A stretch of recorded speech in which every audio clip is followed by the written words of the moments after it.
Hi, everybody. This is Mark. Welcome to our last lecture for Politics of Development. After this lecture, you're going to want to complete test 4, the last test for the course. Throughout this course, throughout a number of the readings, we're presented either directly or indirectly with a question as to whether the causes of prosperity and poverty in the world are due to structures within the international system more broadly, particularly to what effect do the great powers or does hierarchy have in crushing the developmental efforts of the rest of the world? Or is it more, or is development and underdevelopment more a condition of domestic politics and institutions, such as what was articulated in one of the early readings for this class by Darren Acemoglu and James Robinson on the idea of inclusive institutions that were not extractive. One of the chapters that we have for today is an early chapter from an academic book that presents a commentary on the intrinsic inclusivity that's found within the international system. And it's presented as the closure thesis, which we'll take a look at in a little bit. But just to draw in a couple of other examples to introduce this topic, I wanted you to think about the case of the Six Nations chief Deska. That's Deskaheh, Deska, who represented the Six Nations that is found around the Grand River region of southern Ontario.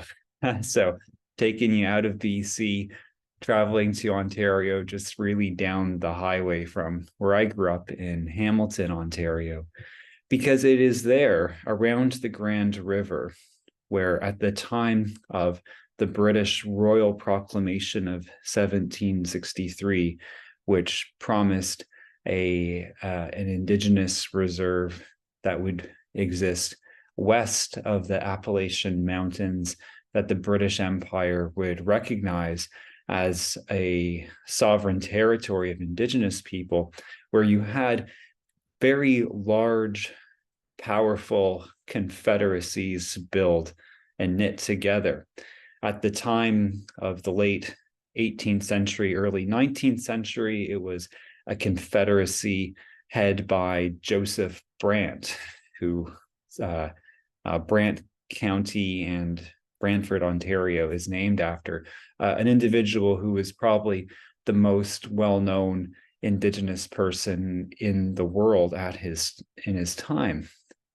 His successor, Tecumseh, or Tecumseh, or he was probably pronounced Tecumseh by the Indigenous members of his confederacy, built who was a Shawnee chief who built a major confederacy which fought against the Americans during the War of 1812 and became venerated in Canadian history, in Indigenous history, and remarkably, even in American history, though he was an enemy who fought against the U.S. Army. The successors to the confederacies of Brant and Tecumseh began to crystallize around the Grand River region with the Six Nations, also known as the Iroquois Confederacy, though it's a name that the peoples there today don't really appreciate. And Deska was a chief within the Six Nations who was living through a period of time at the beginning of the 20th century where the Canadian government, through the Department of Indian Affairs, was trying to put pressure on them to disband their hereditary council and instead to adopt a municipal type of government more clearly found in the institutions of settler Canada. And what Desca did was, finding himself at odds with the Canadian state, he went on a 3-year mission to the League of Nations in order to try to get the League of Nations to acknowledge that the Six Nations are a nation within a nation and at risk of having their sovereignty overridden by the Canadian state. And what Desca does is, first he goes to London in 1921, trying to get an audience with the British Parliament to invoke the treaties and the agreements that had existed between that confederacy and the British Empire, from the Royal Proclamation of 1763 to even before it. The British largely dismissed Desca and weren't interested in having these conversations with them, instead saying that it was the Dominion of Canada that is responsible for this, and it's a domestic issue. Undeterred, though, Desca went to Geneva, to the headquarters of the League of Nations, to make his case there. And keep in mind, the League of Nations, at least as it was drafted by President Woodrow Wilson, had these ideas on being this inclusive organization intended to to realize the nationalistic dreams of people around the world to be recognized as sovereign states. It was never in practice fully implemented, but this is one of those inspirational driving forces of the League of Nations. Desca went to Geneva on a very modest budget. He was sleeping in shelters in local Ys in order to save money. And what he was doing was trying to petition the sovereign states within the League of Nations to allow him to address a plenary session of the League of Nations on the plight of the Six Nations people, on the fears that they have of Canadian pressure to disband the Hereditary Council and to dismiss the sovereignty of their confederacy, and also to invoke that there were treaties signed between the Six Nations and a number of League members, such as the British, but also France, as well as the Netherlands. And though Desca was able to get petitions from a handful of countries, including the Republic of Ireland, eager to put pressure on London and to defy them, as well as Estonia, and also some support from Persia, which was what Iran was back in 100 years ago. Ultimately, though, the League did not accept Desca's petition, and he was not able to present his case for the sovereignty of Six Nations people. And the motivating factor for the King government at the time, this is early on in the very long, sprawling governments of William Lyon Mackenzie King, is that they were opposed to granting Desca this voice within the League of Nations because they felt as if it was going to work against potentially the economic development of Canada.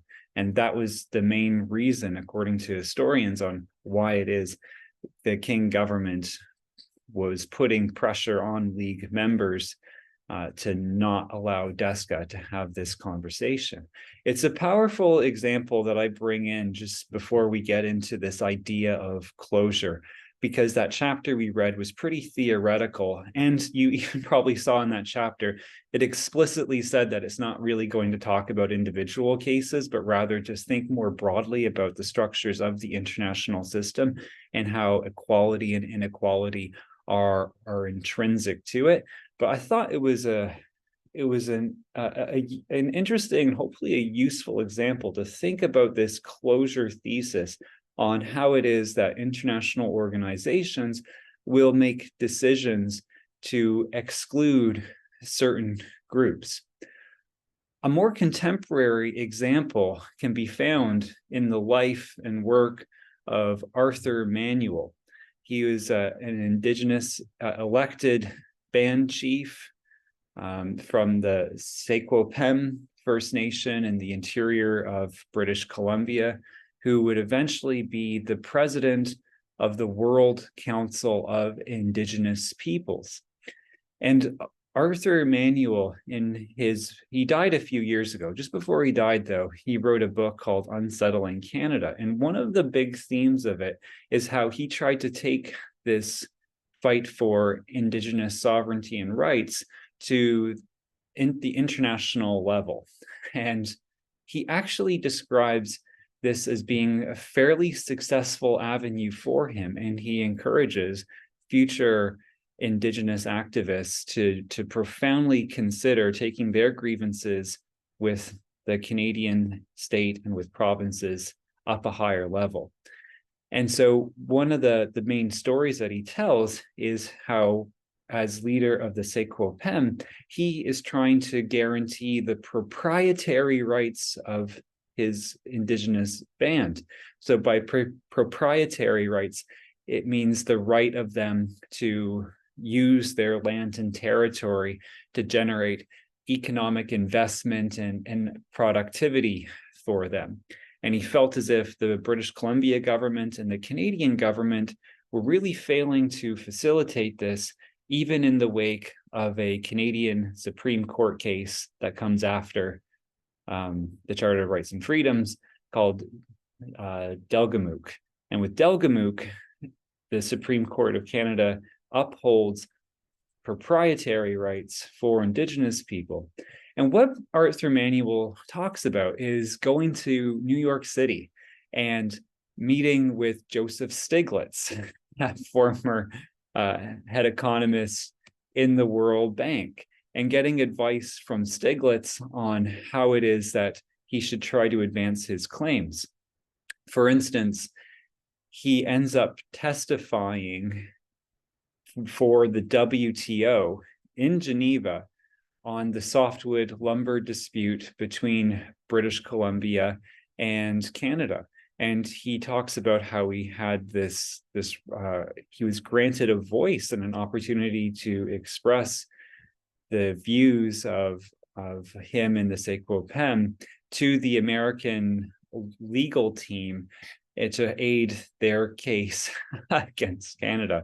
Another example is when he goes to New York City and he meets with the ratings agency Standard & Poor, and he explains to them the tensions between Indigenous land claims and that of the extractive industries in British Columbia, and makes the point that there's tension here that is unresolved, and that they're actually contingent liabilities that are not reported to these ratings agencies. And the ratings agencies begin to take a very different look at the forestry and mining and energy sectors in Canada, noting that there is more political risk here due to the unresolved nature of these tensions.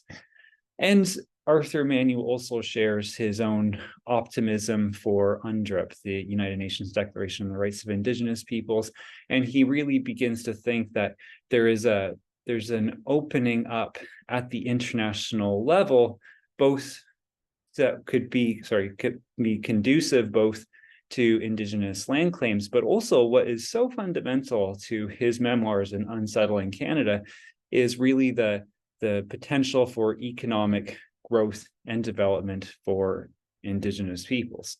And so I just wanted to present these two examples separated by practically a century on how the international system has closure or opening for different groups depending on the interests of those who are members of international organizations, and which have these very immediate effects on development prospects.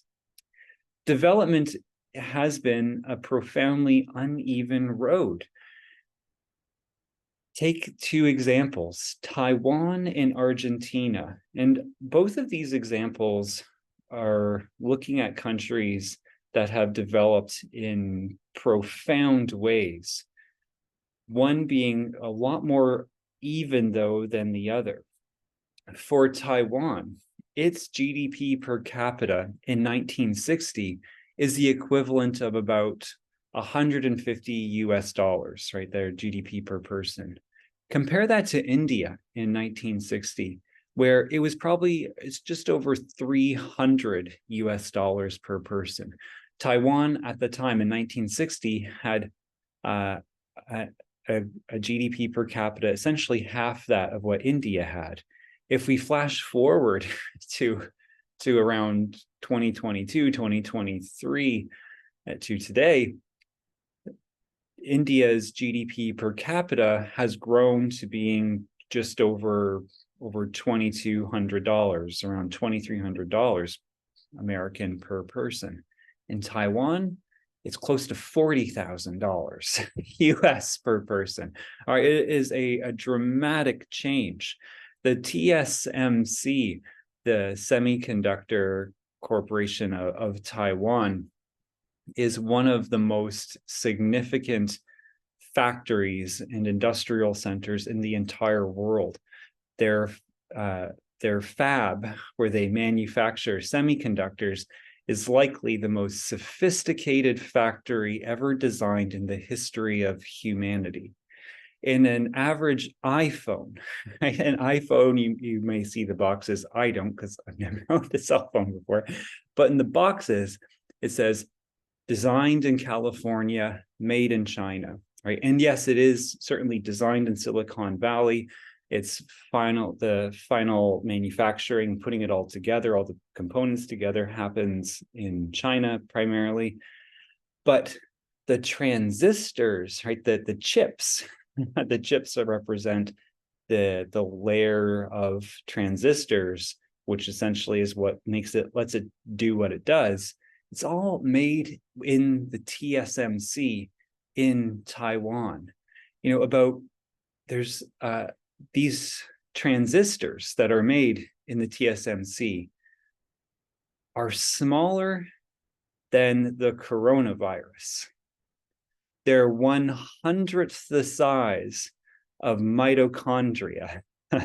In your average Apple iPhone, there are 11.8 billion transistors.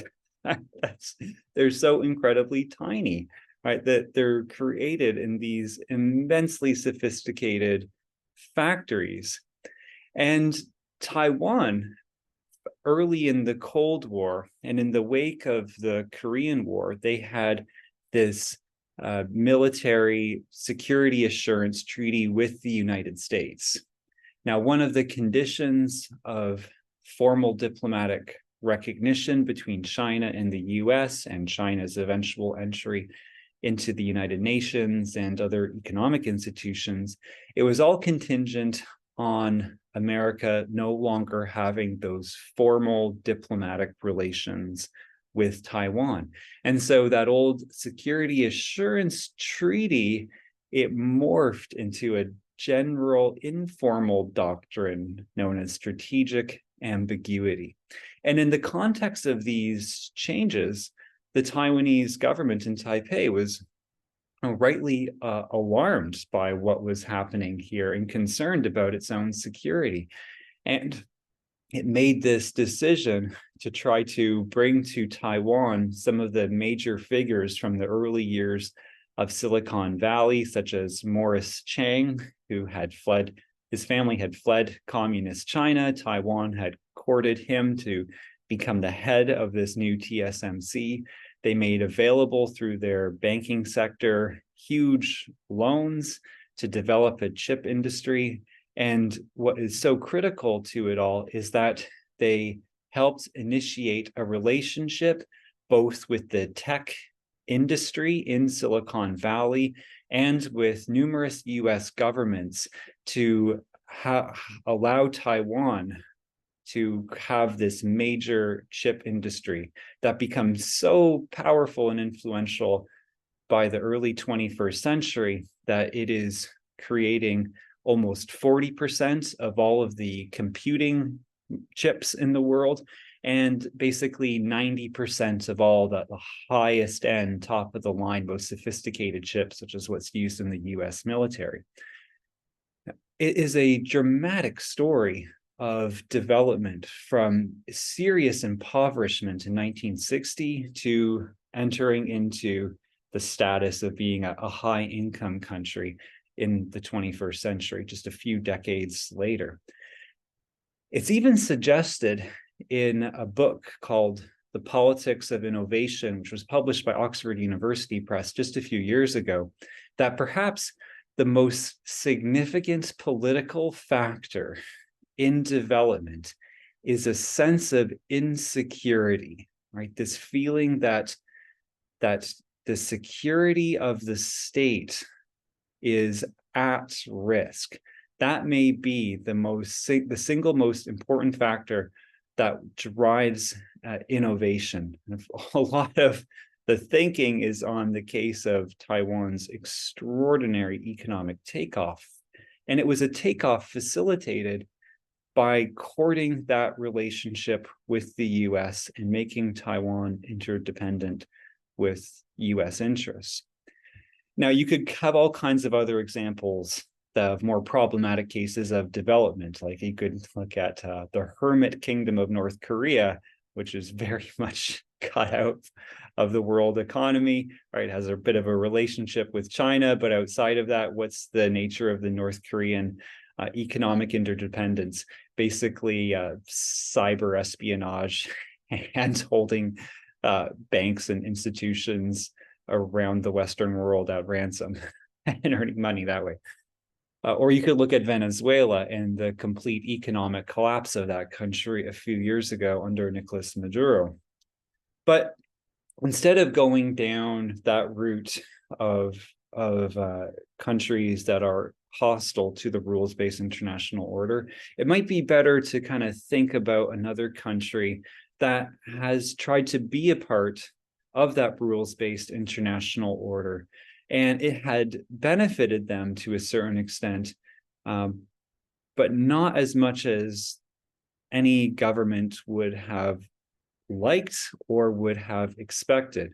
The case of Argentina here, where its GDP has grown to just over 10,000 per capita, which is significantly higher than where it was in 1960, but still not really, but still upper middle income. It hasn't reached that threshold necessarily of being a high income country.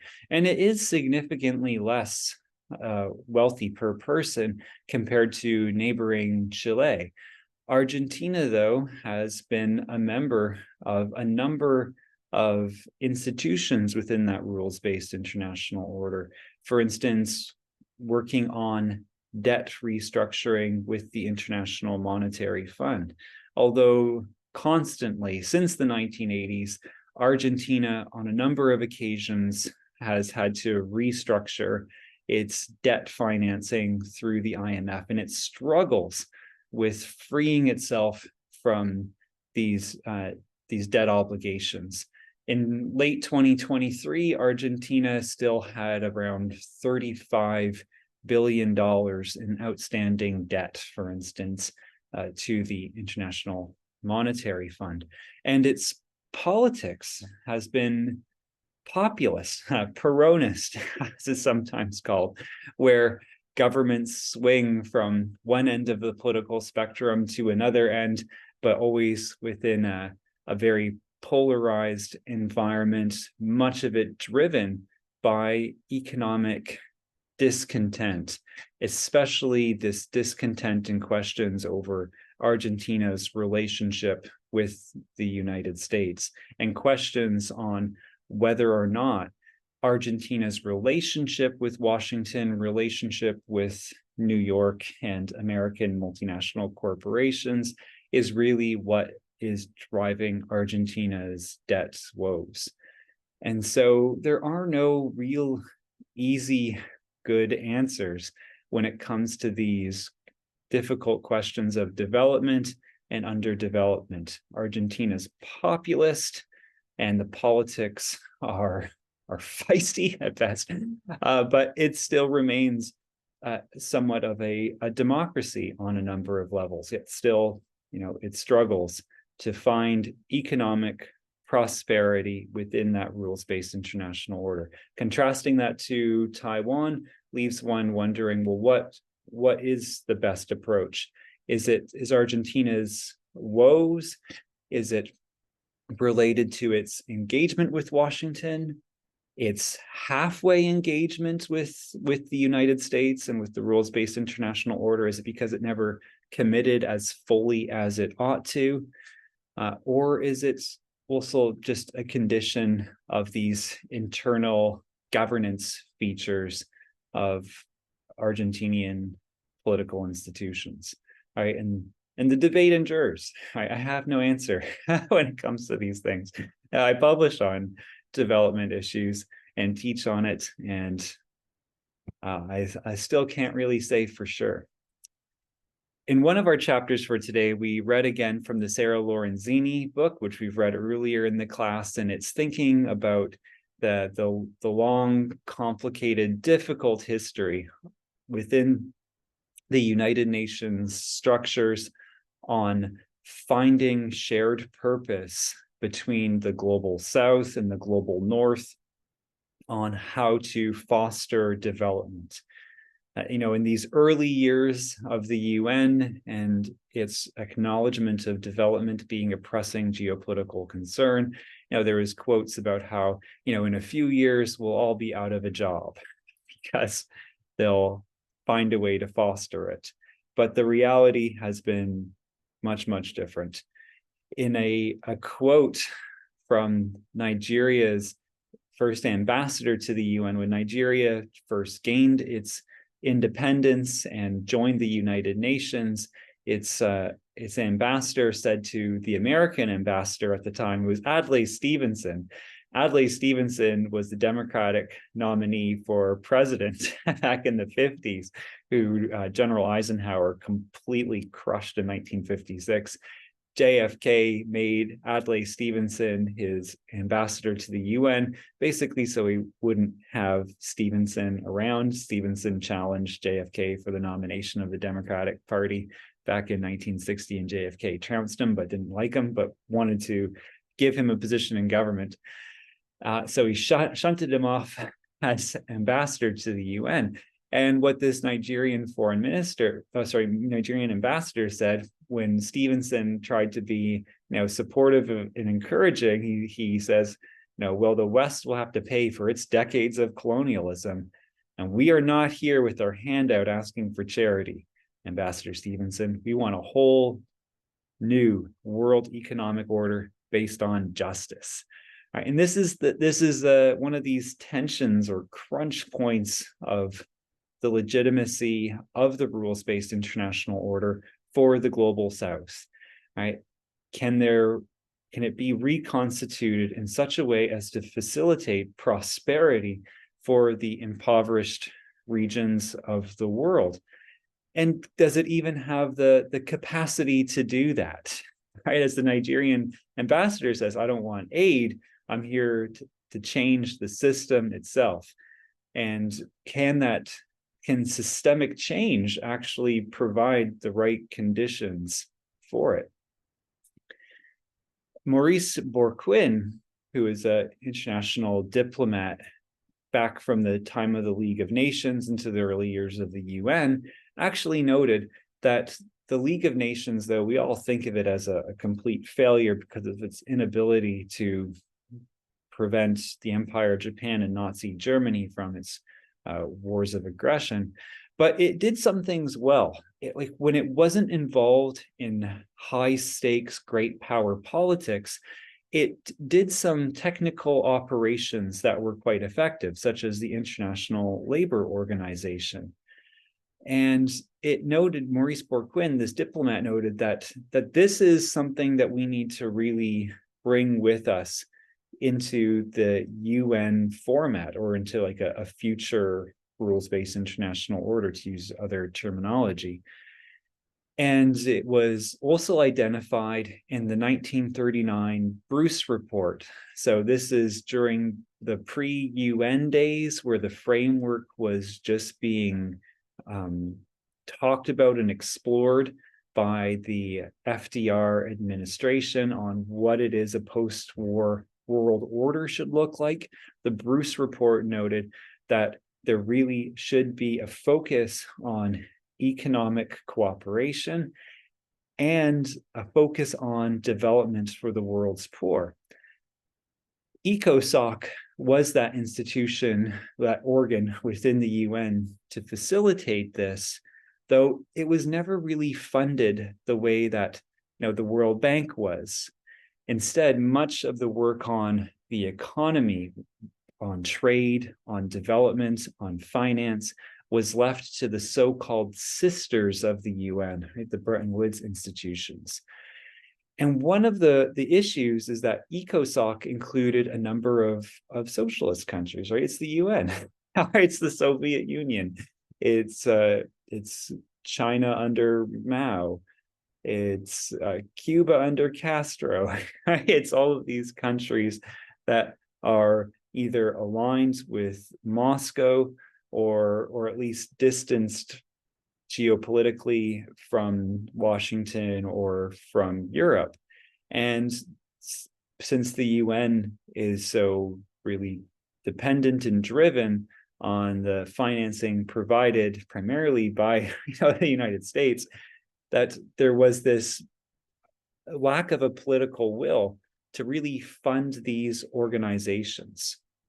In fact, it was even noted in this chapter that the World Bank was always uncomfortable working through the United Nations, working through ECOSOC, because keep in mind, a lot of the money that comes into the World Bank, the money is either from donor countries like the US and Japan, who are going to worry about their money being used to fund geopolitical rivals of the United States or opponents to the rules-based international order, but it's also bonds that they sell, right? And so the World Bank is selling bonds or selling debt on the market to private hedge funds and investors, and then it's using those funds to then invest in development projects in the global south. And so it's a way to get private capital to invest where there's high political risk, but because they're buying AAA World Bank bonds that are guaranteed, then the investors don't face those same risks than if they were to invest in, let's say, Nigeria in the 1960s, right, where things get really, really violent and intense and unstable in Nigeria because of the Biafra War and ethnic cleansing and something that may look like genocide. So instead of taking the risk of investing directly into Nigeria, right, into Judge Nwachukwu's government, instead you buy those World Bank bonds and they do the investing. But for the World Bank, they didn't want to really work with the UN too much, because those private hedge funds and investors, they saw the UN as too radical, as too utopian, and ultimately having too many liabilities to work with directly. The UN Fund for Economic Development was one of these initiatives to try to make the UN a conduit for development projects. And it had this very problematic, right, acronym, like UNFED, right? As in, the hungry poor. They changed it to the Special UN Fund for Economic Development to try to change up the acronym a little bit. But it still came back to this problematic relationship of whether or not development that aids the geopolitical rivals of the wealthy, powerful states is something that should be accepted or not, right? Is development just meant to be this apolitical, technical exercise in lifting people out of poverty? But to what extent could this undermine the interests of great powers? And it is a question that persists even to this day. For instance, one of the most prominent realist scholars in the United States over the last 20 years is John Mearsheimer from the University of Chicago. It's really like polarizing figure. I'm not saying I agree with what he says, but one of the arguments that he's been making particularly strongly in recent years is that the United States never should have supported the accession of China to the WTO, because what the US effectively did was to put China's development on fast forward, right, to accelerate history. And this had effects on American production. It creates the context of America's major trade deficit with China, and it facilitated the rise of China, which under the Chinese Communist Party, at least, is, for Mearsheimer and some others, it is an inescapable rival to the United States. And so, it goes back to these broader questions of great powers in the international system. To what extent should national interests really be driving policy, particularly when it comes to relations with the global South that may or may not affect development? Robert G.A. Jackson was another one of these diplomats who is very controversial. He had his start in the U.S. in public service with the U.S. Supply line management for the Middle East. He worked in the UNRRA, which was one of the early attempts of the UN to provide development aid to the world, but it was kiboshed because money was going into the Eastern Bloc, which the US Congress thoroughly disagreed with, and UNRRA got stopped. Jackson was a polarizing figure within the UN because of his proclivity to fire inefficient and underperforming UN staff, which for bureaucracy, no matter how inefficient you are, it's a controversial thing to be firing people. And he warned that the UN development efforts, they're always too big, right? Too focused on infrastructure. They had these ambitions to be transformative, and he compares them to a dinosaur. He says that they're too big, they're too slow, they're too stupid, and it is all doomed, right? Just like the dinosaurs. And so what he calls for is a change in the approach of international development away from infrastructure into smaller scale investments that are more likely to have potential to pay real dividends. I mean, there's a lot to unpack with Jackson's perspective here, right? The Belt and Road Initiative was born in the context of how the global South understood a lot of its own lack of development is rooted in infrastructure deficiencies, as we noted in a previous lecture. And so, China was putting about $1 trillion into infrastructure projects during the period of Belt and Road 1.0. And then in the aftermath of this, starting around 2018, Belt and Road became 2.0, where China Beijing seems to have moved somewhat away from those infrastructure projects into more small-scale service-based types of investments because of these questions as to whether the infrastructure projects have really benefited China, these sovereign wealth fund banks, because most of the funding does come from China's foreign reserves. Whether or not it's hurting China financially, and from not Beijing's perspective necessarily, but from the perspective of some other analysts and scholars, is whether or not this creates unnecessary debt for countries in the global South. And so the question too of whether or not development should be focused on big infrastructure or not is a decades-old debate that defies any resolution on the matter. One thing that I would note is that that Jackson's maybe a little bit wrong in characterizing all dinosaurs as dumb, that maybe the herbivores weren't necessarily the world's most intelligent animals relative to many of the mammals of today. But in The Rise and Fall of the Dinosaurs, this award-winning book from a few years ago, the paleontologist who wrote it does actually note that there is a general agreement in paleontology that a number of the theropods, like raptors and even T-Rex, that they're probably really smart. Like the Troodon, for instance, was probably like a highly intelligent reptile.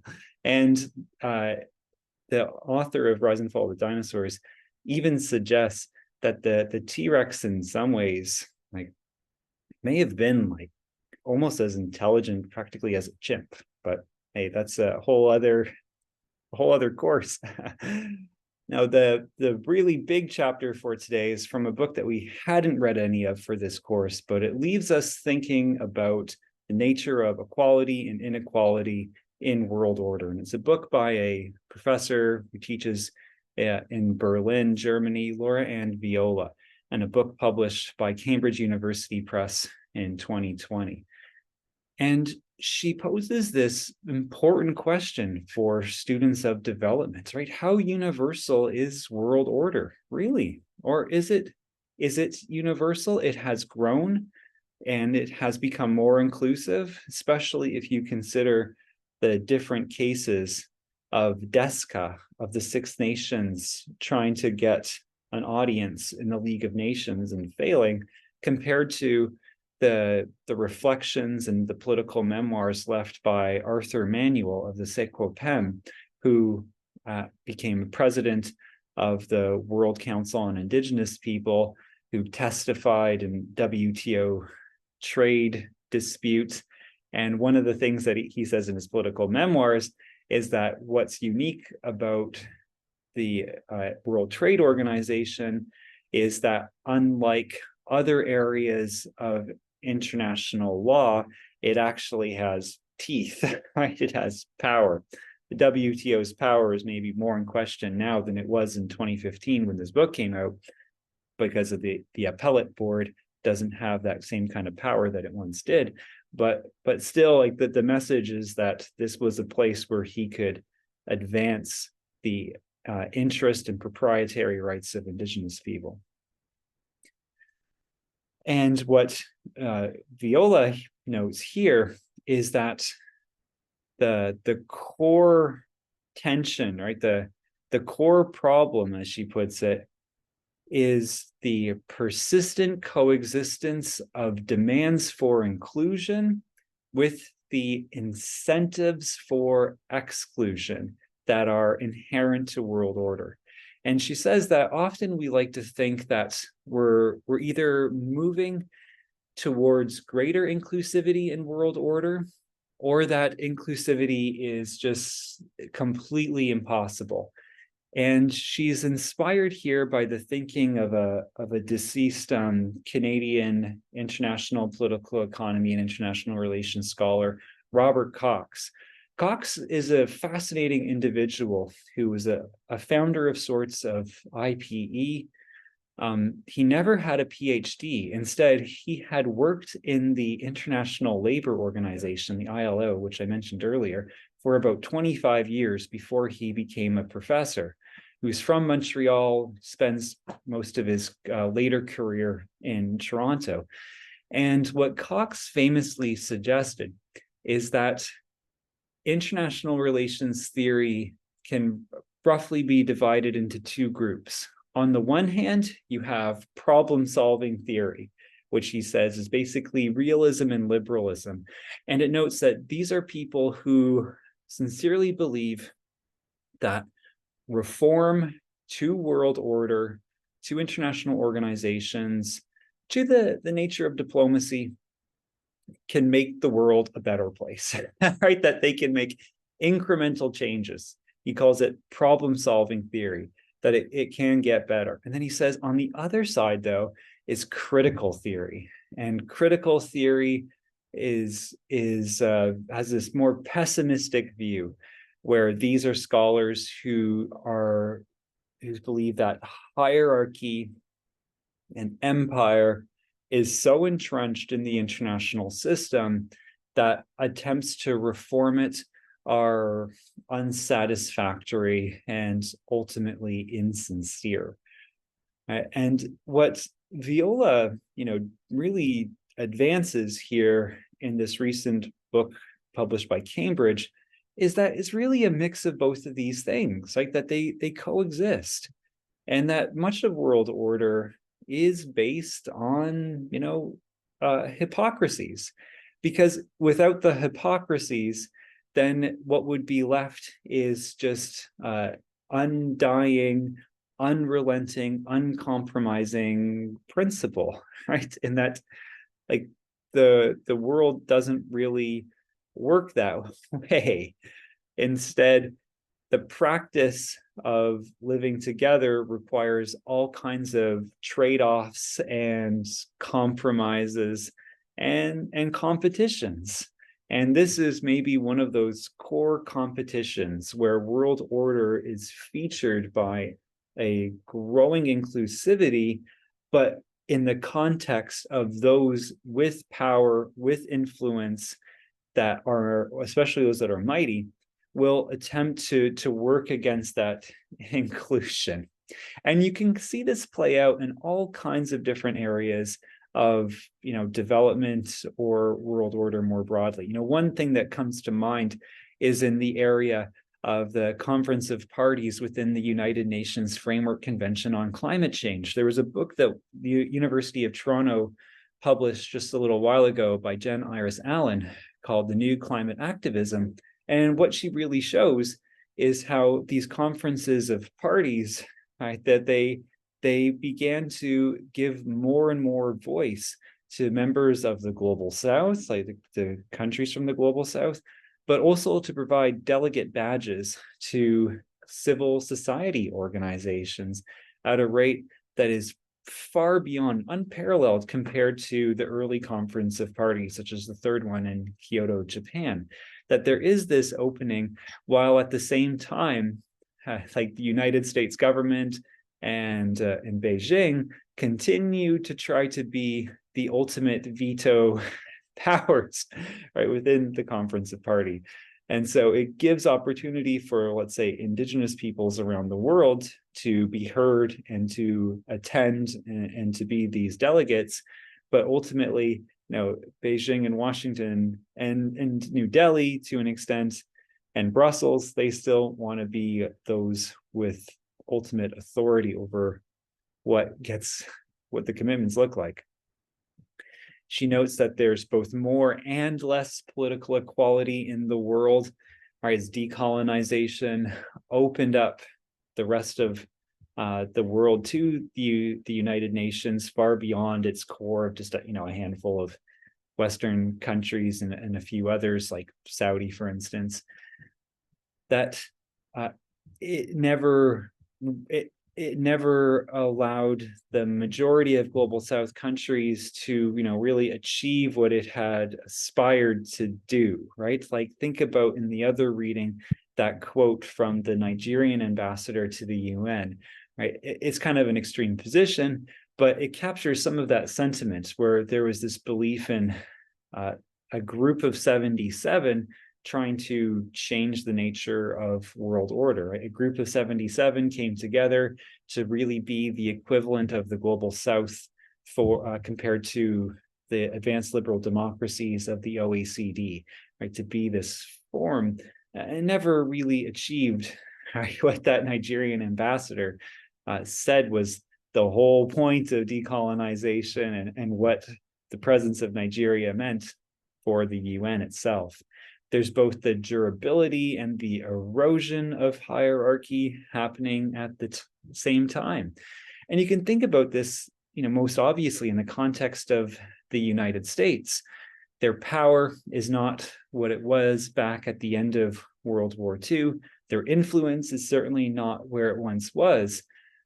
But think about what happened in the area of global health when, under the first year of COVID-19, where President Trump really refused to take a major leadership role within the global health response, or even within the World Health Organization, right? The US is the biggest donor to the WHO for almost its entire history.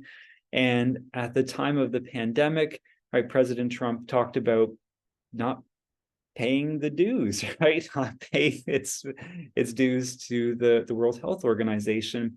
And what happened was a dereliction of leadership once the US withdrew its own leadership in the area of global health. That there's still this hierarchy. And though, Madeleine Albright called the United States the indispensable nation, while the US begins to see itself potentially more and more as a dispensable nation in some ways, when it fades back, that leadership is not so obvious. Perhaps one of the best examples has been China's commitment to the Belt and Road Initiative, but we can also see that it's fraught too in some ways.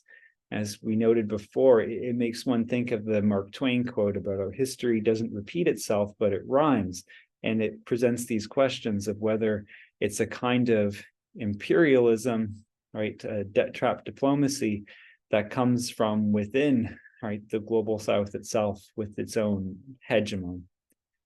Political equality and procedural justice are these two major concerns for world order and how it can adapt to it. So political equality means to advance the idea that all countries do have a say, they all have a seat at the table, but do they all have equal weighted influence, right? The procedures, how things happen. Should the UN Security Council expand its permanent membership, right, to Brazil, to India, to Russia and Germany, right? It hasn't been able to do that because the existing P5 members all will take issue with that. China certainly won't accept India as a permanent member. Russia will not accept Germany as a permanent member. The United States likely will not accept Brazil. And so there are these tensions, and you can't invite Japan because China would be opposed to that. Right? And if you have one, then it makes it, that can't happen because it needs to be, the so-called P4 all coming in together. Jamaica, for instance, is a member of the International Monetary Fund, but how much influence does it have, right? It's within this one grouping where Canada, is the most influential and powerful member of that voting bloc. And so what Viola suggests here is this closure thesis, that there has been a narrowing of the types of legitimate political actors that is primarily centered around sovereign states, and who gets accepted into this is largely shaped by existing great powers. And so you do have a number of states or political units, that really struggle to be recognized and struggle to have their interests protected. Palestine is obviously one that jumps to mind. Kosovo is another, and Taiwan, right? Taiwan, and this advanced liberal democracy, a linchpin of world order, is only a member of really two international organizations: the International Olympic Committee, right? and APEC, and not really anything else, right? Even the World Health Organization, whose mandate is to without discrimination, protect global health around the world, discriminates in not allowing Taiwan to be a member of it at all. And of course, this emerges from the context of Beijing and its view of one China. Finally, the other big point to closure is that she notes that when liberals talk about global public goods, so these are the advantages that are provided to states and to societies from being a part of the rules-based international order, is that they're really not so universally distributed. Instead, they are club goods. Right?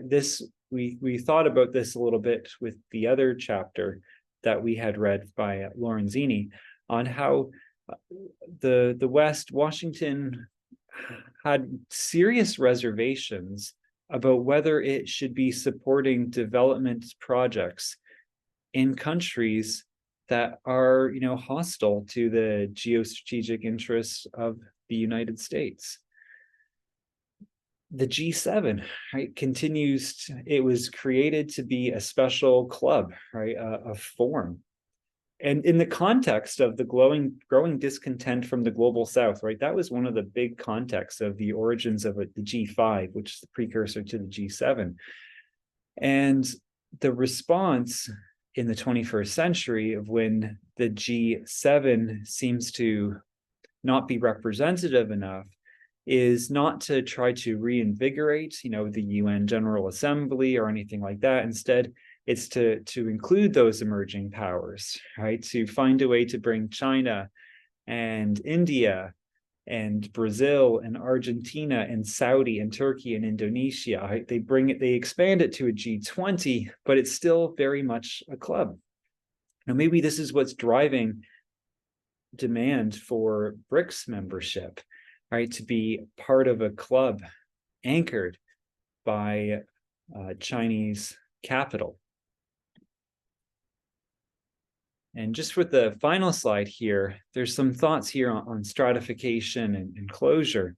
And she notes that there's super and subordinate forms of political authority that exist here. And on the one hand, you have categorical stratification, where you're either a member or you're not, or you're excluded, like Taiwan or like Palestine, or such as the case of indigenous peoples. Or you could be included, but gradated. So it's a weighting inclusion, like Jamaica's position in the International Monetary Fund, for instance. And that this stratification, right, it's so indelibly a part of world order. And her closure thesis then presents us with some really fascinating takeaways to consider on who can make legitimate claims on resources, right? Especially notable in cases of the earlier case studies of Indigenous peoples in Canada, and other questions too about how privileges are preserved versus the demands of excluded actors, and how that whole process can shape, and whether or not world order is able to accommodate these demands coming from within the global South.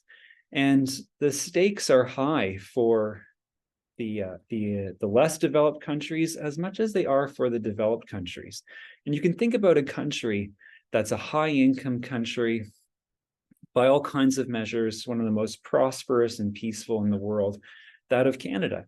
And even in a case such as Canada, you have these economic anxieties that are produced, right? During a period in 2023, there was a minor recession in the Canadian economy that the major Canadian banks didn't actually really predict. And one of the driving forces of it was that has been that foreign direct investment has been decreasing at an annualized rate of around 10% for some time, right? There are these fears about a lack of investment coming into the country, fears about to what extent is Canada able to invest in other countries, and can Canada really find export markets for its various sectors.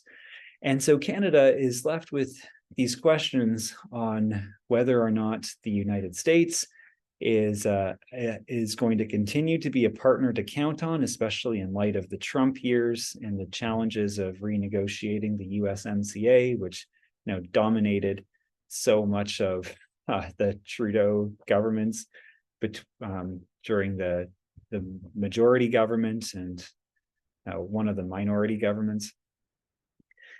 And it causes them to think about, well, how is it that we can diversify?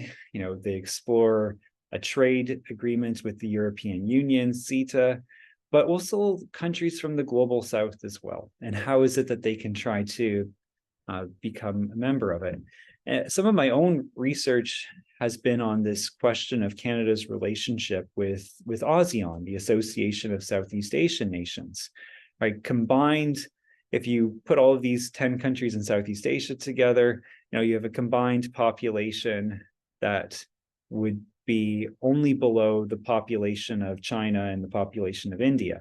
Right, a really, really big group of countries. Some of them are high income, like Singapore and Brunei, but most of them are around the middle income status or really quite impoverished, such as the cases of Laos and Cambodia. And so the question is, well, how is it that Canada can be a part, can share and create these economic interdependencies, like trade with these countries? And so one of the conditions of Canada's place as an esteemed dialogue partner of ASEAN was that it had to accede to a treaty of amity and cooperation with ASEAN, which basically means that you accept the Bangkok Charter of ASEAN from the 60s. And you might think, well, Canada is a country that believes in multilateral organizations. It's, of course, very easy for Canada to do this. One of the features, though, of the Bangkok Declaration and the so-called ASEAN Way is that sovereignty is the fundamental pillar of it all. Right, that these are sovereignty hawks, as you might call them.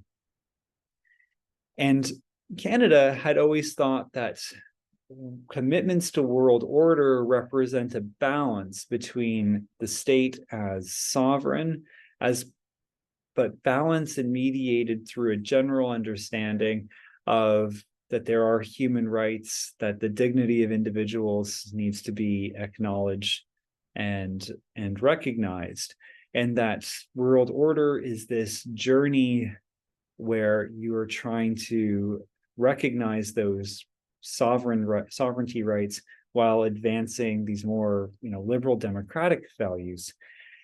And when the Harper government was first posed this ultimatum of accede to the Treaty of Amity and Cooperation, or your place as a dialogue partner with ASEAN is threatened. And so this threatens Canada's relationship, right, with the Philippines, with Vietnam, with Thailand, right? So many important countries, many countries that are developing. The Harper government decided to accede to it, though not without controversy. And the question, looking back on it later on, like over 10 years later, close over 15 years later, was this really the right thing? And it's more complicated in more recent years, mostly because of Myanmar, right? The Tatmadaw, the military that had taken power and unleashed a kind of state terror against much of the public. And so by recognizing how inviolable sovereignty is in ASEAN, Canada is really committing to recognizing the sovereignty of who rules in Myanmar and perhaps tempering their criticism of the state terror that the Tatmadaw has unleashed. And then, it raises all kinds of questions too about, well, who is Canada or any country from the global north to, criticize the human rights abuses of developing countries as well. And it's an example of how challenging it might be for the global South and for the advanced liberal democracies to try to come together and find frameworks for multilateral engagement with each other. This might be one of the crunch points for the early 21st century and beyond. And I think that it is such a crunch point because there are these lingering questions about the legitimacy of world order. And certainly a lot of that does come from Western countries, from liberal democracies, such as with, for instance, President Trump's denouncements of what he calls, globalism, right? This idea that countries are sacrificing their own wealth and prosperity to preserving a system that does not work in their advantage anymore. But you also have a legitimacy crisis that comes from the global South too, over the future of the rules-based international order. Like when you look at the General Assembly votes when it comes to Russia's war in Ukraine, that they've been more divided than you might expect. And though some countries in the global South, such as Kenya, for instance, or diplomats from Ghana, they've criticized Russia in some really profound ways. But for a lot of other countries in the global South, you've had some support for Russia, right, being announced, like in Eritrea or even in Ethiopia to an extent. And you have a great number of countries that are largely hedging, right? And perhaps they're hedging because they, in world order, they don't want to be trampled in a great power confrontation between the United States and Beijing, or the US and Moscow, right? They're worried about being trampled as bystanders. But perhaps, in another way, they're hedging because they also want to try to find the best deal that they can, right? Whose world order is ultimately going to benefit them the most, both in terms of ensuring their own, political stability, but also in terms of which world orders is really going to find a way to create the structural conditions where prosperity and development may be realized. Well, that's it for this course. That's it for the lectures. I thank you greatly for bearing with me and tuning into these. I really hope that you all are doing great, and I wish you all the best in the future. I hope to see you at some point, and good luck on the final test. Take care, everyone. That's it for me. All the best.